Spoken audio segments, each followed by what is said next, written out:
Tatatta rin yung kaso yung mga kasamahan. Yes, Sinasampulan nyo no?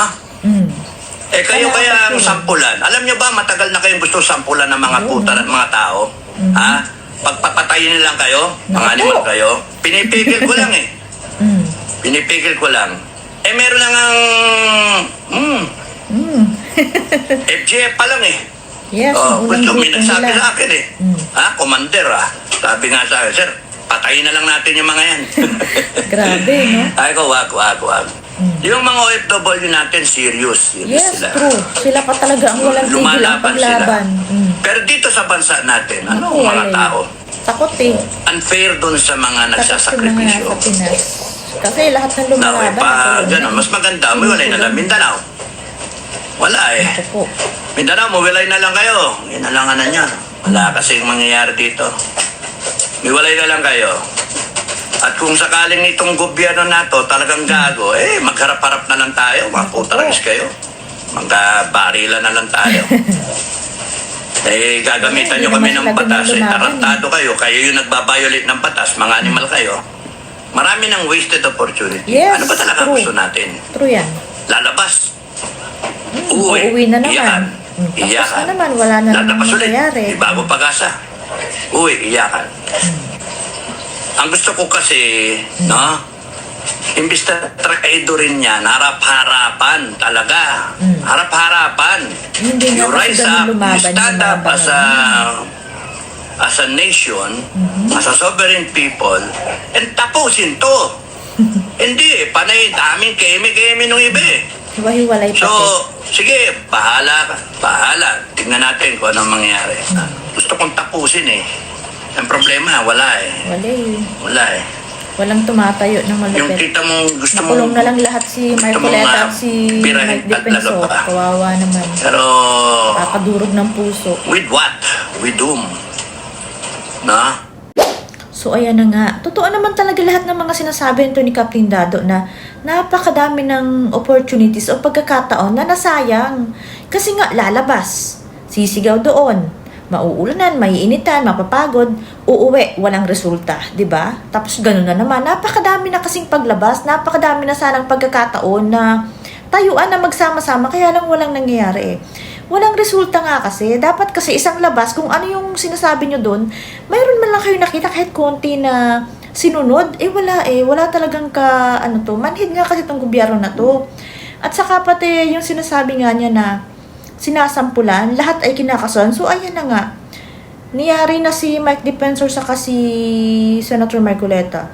Talagang grabe, nakakadurog ng puso. Nakita niyo yung video nung nagpapaalam si Mike Defensor dun sa anak niya. Talagang grabe. Alam mo yung si Mike Defensor, wala siyang pwesto Nagsalita lang siya kasi nagawa kay Gutesa saka kay Senator Marcoleta. So ayan, damay siya.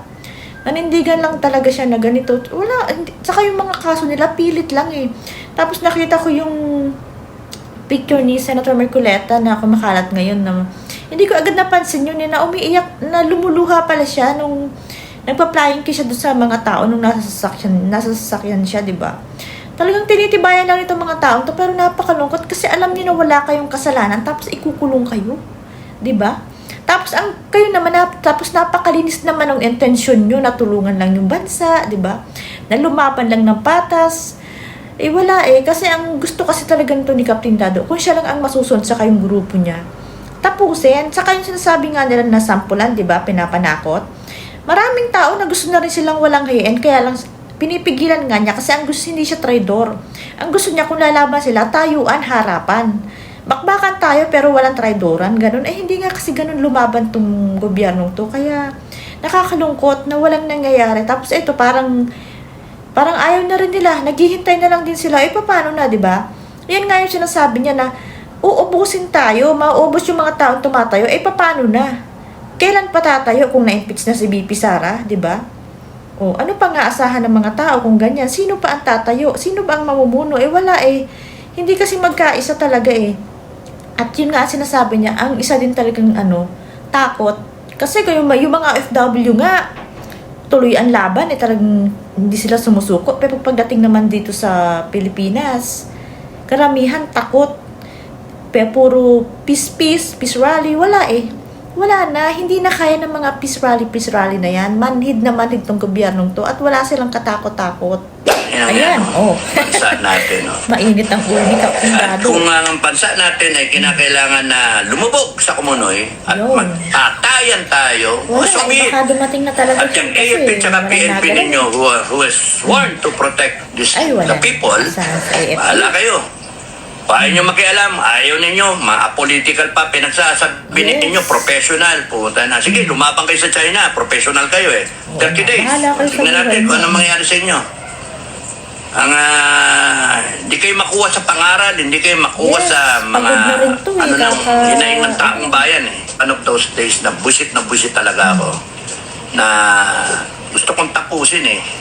Ang problema, wala eh. Wala talaga. Wala Wala eh. Wala kang kasama. Paano ka Yung lalaban? kita mong gusto mong birahin talaga ba? Pero with what? With whom? Yes, sinong kasama mo? Ah, Dapat marami kayo. hating-hati Hindi na nga lang to ng That's the maraming problem. tao eh. Tatayuan sana nila. AFP, Hmm. PNP, Walang pag-asa. ayaw makialam. Nagsasabi ako na solusyon. Walang makinig. Yes. Totoo yan. Iba-iba, kanya-kanya. Natatakot. Yun yung Yun pinaka-bottom talaga line, eh. natatakot. Kasi Kasi wala kung, naman sumasagot kung sa mga- babasahin mo yung mga ano, Yung wala ba? doon yun eh, natatakot. Sabihin mo, patay kung patay tayo. Takot. Delikado yan. Mga ganun ba? Oh, Okay, di pag wa. lahat, O, di takot panoorin yan. namin. Yung mga OFW natin, serious. Yes, sila talaga ang lumalaban. Lumalaban sila. Sa dahig nga, Pero walang dito sa tigil pa bansa rin. natin, anong mga tao? Wala eh. Wala nga. Unfair dun sa mga nagsasakripisyo. Hmm. Now, pag gano'n, mas maganda, umiwalay na lang Mindanao. Hmm. Wala eh. Pwede. Mindanao, umiwalay na lang kayo. Yan na lang ano niya. Wala kasing mangyayari dito. Si Kong Liao, yun din ang gusto. Umiwalay na lang kayo. At kung sakaling itong gobyerno na to talagang gago, magharap-harap na lang tayo. Maputaragis kayo. Grabe, no? Magkaparilan na lang tayo. Wala eh. Wala naman silang talaga. Gagamitan nyo kami ng batas. Tarantado kayo. Kayo yung Kaso nila nagpapayolit ng batas. Mga animal kayo. Tangina nyo, hindi pwede sa akin yun. Tangina nyo. Tatantarin yung kaso yung mga kasamahan. Tinulong na nga O, si tatad ng kaso si Defensor. Si Ka Eric. Tatad ng kaso. Pero iba, di nyo kinakasuhan, ha? Bakit? Tatakot kayo, no? Sinasampulan nyo, no? Yes. Kayo kaya ang sampulan. Alam nyo ba, matagal na kayong gusto sampulan ng mga puta ng mga tao? Pwede, sampulan na yan, eh. Pagpapatayin na lang kayo, mga animal kayo, pinipigil ko lang, Hmm. Pinipigil ko lang. Meron lang ang FGF pa lang, FGF yung gusto, unang may nagsabi sa akin, Commander, Sabi nga sa akin, sir, patayin na lang natin yung mga yan. Ay, yun na talaga ang maiisip nyo eh. Ay, ko, wag. Kapag sobra na ang ginagawa. Ay, nako. Hindi masisip Ang gusto ko kasi, sa gobyerno no? to eh. Imbis na Sobrang traido naman rin kasi yan, harap-harapan talaga. Hindi siya Harap-harapan. private kasi lumaban. You rise up, you stand up as a nation, as a sovereign people, and tapusin to. Yes, dapat ganun. Hindi, panay, daming Eh, wala keme-keme nung naman iba kasi. Paano ka malalaman So, kung ilan lang sige, kayo? bahala ka. Matutulungan Bahala. lang kayo, Tingnan diba? natin kung anong mangyayari.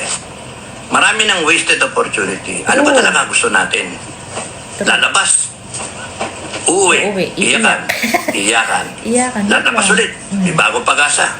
Naman Uwi. naman. Iyakan.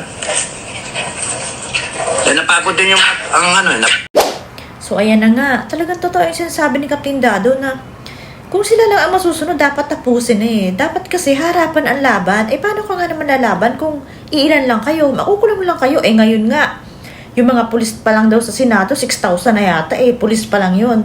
Paano kung 3,000 lang yung taong kasama ni Captain Dado? Di matatalo sila. Diba? Buti kung may mga power sila, ganun. Kaso wala. Kaya gusto man nilang tapusin. Sukang-suka man sila. Laban na laban man sila. Kung hindi naman magkakaisa, paano nga? Ang hinihinga nga lang ng grupo nila Captain Dado, bigyan nyo lang kami ng mga taong, maraming tao para hindi naman tayo dihado. Paano ka nga naman lalaban kung dihado ka, di ba? Kasi totoong napakadami ng opportunities na nasayang. Lalabas, uuwi. Lalabas, uuwi. Nakakapagod. Sayang lang. Dapat nga kasi yung sinasabi ko, sa bawat rally sana, meron man lang kahit konting resulta dun sa pinapanawagan nila kasi panawagan daw wala manhid nga kasi to, ang tagal-tagal na, simula pa sa maisog, wala namang nangyayari. Hindi na talaga kaya ng mga peace rally itong bangag na to. Talagang kung walang magsasacrifice, wala. Sabi nga nung, parang, walang kalayaan na hindi dinidiligan ng dugo. Parang ganun ang sinasabi nila. So, kailangan talaga may mag-sacrifice. Hindi pwedeng ganyan-ganyan nakita mo, oh. Kung nakita nyo si Mike Defensor, yung video na nagpapaalam sa anak niya, nakakadurog ng puso. Grabe. Si Mike Defensor, hindi niya deserve kasi nga, kasama lang siya dun sa nadamay lang siya dun kay Senator Marcoleta na kaso. At wala siyang kasalanan. Ang kasalanan lang niya talaga ay manawagan na managot yung mga nagnanakaw sa gobyerno. Yun lang, ganun din si Senator Marcoleta. Ang sa kanya, pinagpipilit lang talaga siya na mabuksan at matuko yung mga magnanakaw na talagang ginigipit nyo, napakasama. Pero yung balik niyan sa inyo talaga, kung trilyon ang ninakaw nyo, magbangag, trilyon na sakit din ang babalik sa inyo. Tandaan nyo yan. Sobra, nakakagigil na. Wala naman kasi. Kung yung mga OFW, seryoso sila laban nila. Talagang pag sinabing ganito, ginagawa nila. Dito sa Pilipinas, wala. Kung hindi lalabas ang ink, hindi dadami. Padami pa yung mga makakaliwa kahit may bayad kasi may bayad naman talaga yung mga nagrally dun kapag yung mga kung ano-ano lang na group kakaunti hindi kasi pwedeng kakaunti pero sabi nga nung iba kung nasa Davao lang yung Malacanang tapos na yan wala kang aasahan dito sa may NCR kasi nga syempre ang katwiran nila paano kayo makikipagrally, paano kami lalabas, paano yung kakainin namin, paano yung pamilya namin wala namang bayad doon sa mga rally ng mga DDS, di ba? Yung mga parally nila, meron. Malaki ang pondo niyan, malimaleta. Paano nga dito sa side na to? Sa kabilang side, wala naman talaga At saka, paano nga yan? Kapag may nakukulong, wala ka ng mga asahan tulong kundi sarili mo. Paano nga kung ordinaryong tao ka lang? Paano ka lalaban, di ba?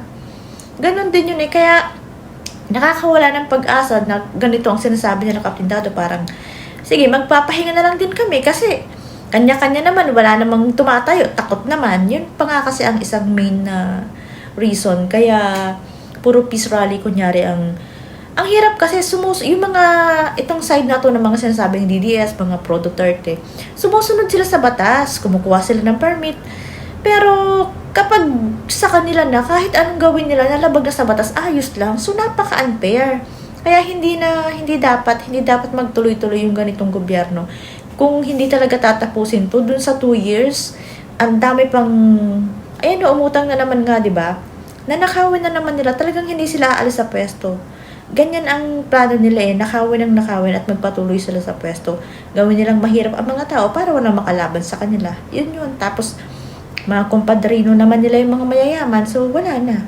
Ganun na lang. Hindi na talaga unad ng Pilipinas kapag hindi nawala tong gobyerno to. Pag hindi to tinapos.